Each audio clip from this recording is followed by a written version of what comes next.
From VOA Learning English, this is the Science Report. Large governmental groups controlled seed production in Africa for many years.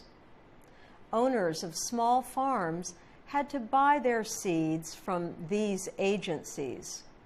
But now there is an effort to make seeds from other suppliers available to African farmers. Edward Mabaya grew up in Zimbabwe. He says his family's small farm was very successful because his mother used different kinds of seeds. Mr. Mabaya is now a researcher at Cornell University in New York. He leads the African Seed Access Index, TASAI, which researches Africa's seed industry. The organization was launched in March. It is a joint effort of Cornell University, a nonprofit group called Market Matters, Inc., and the U.S. Department of Agriculture. TASAI hopes to provide improved seeds to small farms. Mr. Mabaya says TASAI will try to improve different areas of the industry. Most farmers in Africa use the same seeds they have been planting for many years, unlike farmers in the Western world. The seeds have not been improved to resist disease or dry conditions. George Bajirwa works at the Alliance for a Green Revolution in Africa, or AGRA. He says there are not enough improved seeds in Africa to supply the millions of farmers who need them. He says improved seeds can help farmers increase their production by 6 times. Mr. Mabaya says if seed companies and farmers in Africa keep using the same agricultural technology as the rest of the world, someday Africa will be able to feed itself. For VOA Learning English, I'm Ann Ball.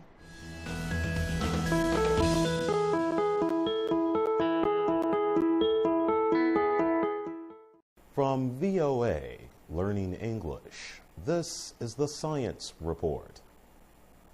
A newly published report says sunscreen harms coral reefs.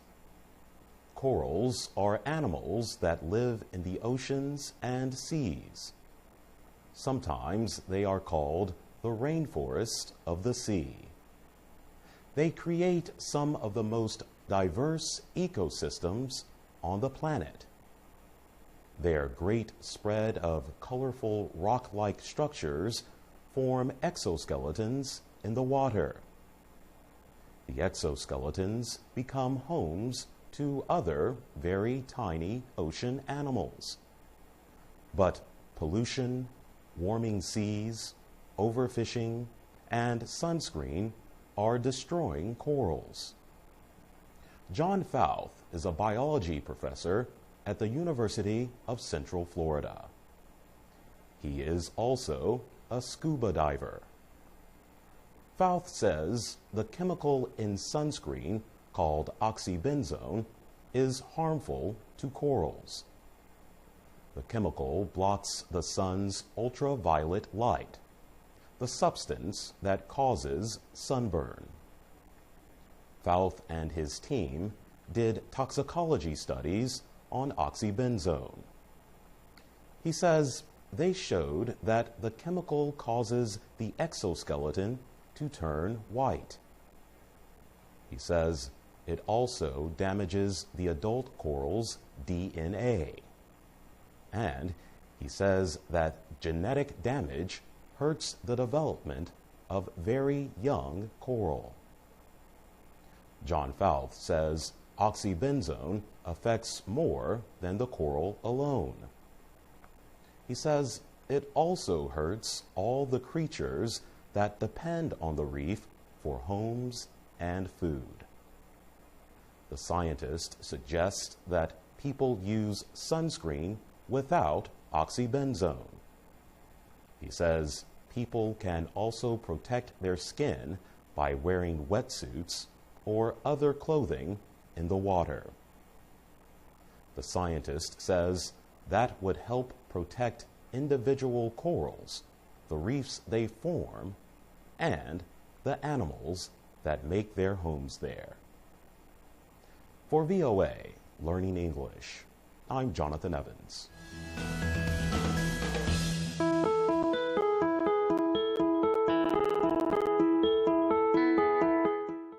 From VOA Learning English, this is the Science Report.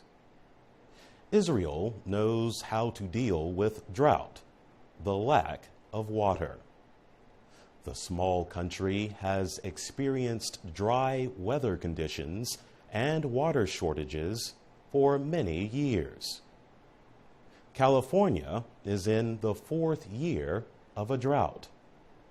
So a Jewish group proposed a conference to show Californians what technology, knowledge, and support Israelis have to offer. Barry Broad is head of the Sacramento Jewish Federation. He says the meeting was a product of Sacramento's sister city relationship with the Israeli city of Ashkelon. In California, many people pay a flat rate for their water. They pay the same amount whether they use a lot of water or very little. Israel treats water differently. Alan Adar is director of the Zuckerberg Institute for Water Research at Ben-Gurion University in the Negev Desert. He says water is considered a national resource, like oil or natural gas. The Israel Water Authority sets the price of water. Mr. Adar says that the more water someone uses, the more they must pay. He says he thinks this is the key for success. Israel has 5 desalination plants in operation. They remove salt from seawater so it can be drunk and used to cook and clean clothes. More than half of the water for homes, farms, and businesses comes from this desalination process. A desalination plant will soon begin operating in California. Mr. Adar says the biggest barrier to solving California's long-term water problem may have more to do with politics than technology. He says farmers, property owners, and water companies must work together to save water. For VOA Learning English, I'm Jonathan Evans.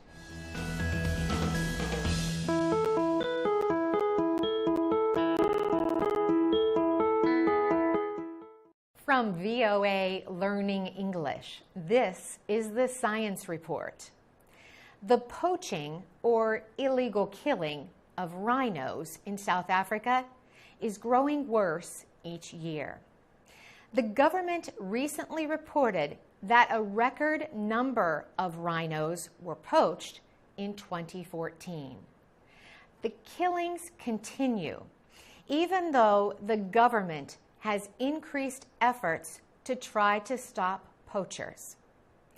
Edna Malawa is South Africa's Environmental Issues Minister. She said that last year, 1,215 rhinos were killed. That is a 21% increase from 2013. The World Wildlife Fund, or WWF, estimates 20,000 rhinos live in South Africa. That is more than 80% of the world's rhinos. The animals are hunted for their horns. Many people in Asia believe the horns have healing powers, but there is no scientific evidence for this belief. The horn is made of something called keratin. That is the same substance as human hair, fingernails, and toenails. Ms. Malawa said 386 suspected poachers were arrested last year, an increase from the year before. But rhino protection workers say poachers often go unpunished after arrest. Ms. Malawa said more needs to be done. She said South Africa is taking strong measures to protect rhinos. This includes moving some of the animals to secret places in neighboring countries. She said 200 more rhinos will be moved this year. Jo Shaw is the Rhino Program Manager at the WWF. She spoke to VOA on Skype. She said losing 100 rhinos a month in South Africa is very worrying. Ms. Shaw said what is needed is careful, organized action on both the national and international levels. She wants the people who are responsible for killing the rhinos to be brought to justice. For VOA Learning English, I'm Carolyn Prasuti.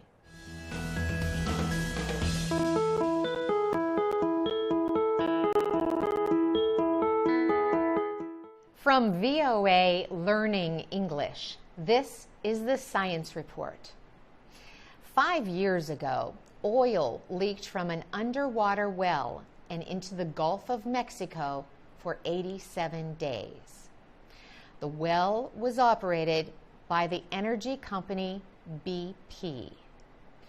The oil spill polluted major fishing areas, estuaries, and beaches along the Gulf Coast of the southeastern United States.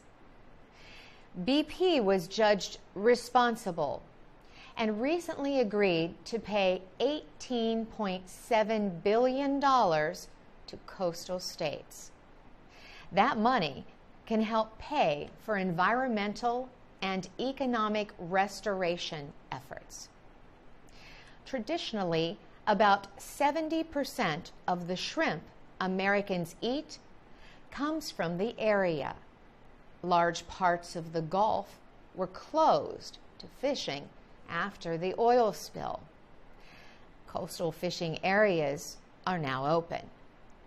But the owner of Blanchard Seafood says many of his former buyers never came back. Dean Blanchard says his business is probably losing $20 million a year in sales. He is still angry at BP. He says the oil companies in the Gulf only think about profits and not the environment. Port Fourchon has one of the largest oil and gas operation centers in the United States. It is near Dean Blanchard's business on Grand Isle.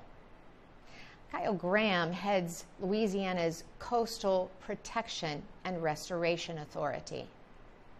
He says the state's share of the BP settlement money will permit Louisiana to fix some problems. Visitors are returning, but there still are many effects from the BP oil spill. Studies have found oil and other chemicals on the sea floor of the Gulf and in the shells and bodies of different kinds of water animals.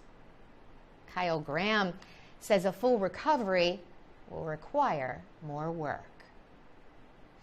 For VOA Learning English, I'm Carolyn Persutti.